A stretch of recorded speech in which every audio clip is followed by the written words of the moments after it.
Day 74 of the Iran war, and the world is now watching what could become the most dangerous diplomatic showdown yet.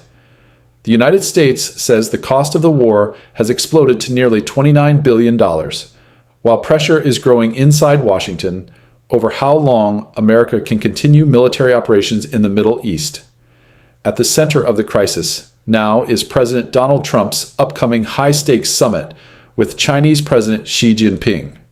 What was supposed to be a major economic meeting is now expected to focus heavily on Iran, global oil markets, and the growing threat of another full-scale war.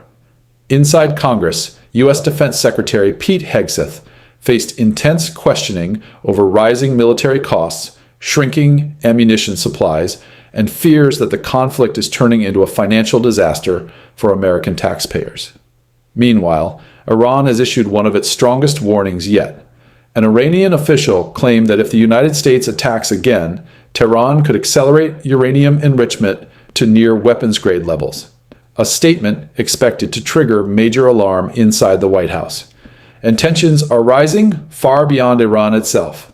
The United Kingdom has now announced plans to send drones, fighter jets, and a warship to help secure the Strait of Hormuz, the vital global shipping route that remains under massive pressure after months of conflict and naval blockades. But while world leaders argue over diplomacy, life inside Iran is becoming increasingly desperate. Food prices have skyrocketed, thousands of workers have reportedly lost their jobs, and human rights groups say executions and crackdowns on protesters are rapidly increasing.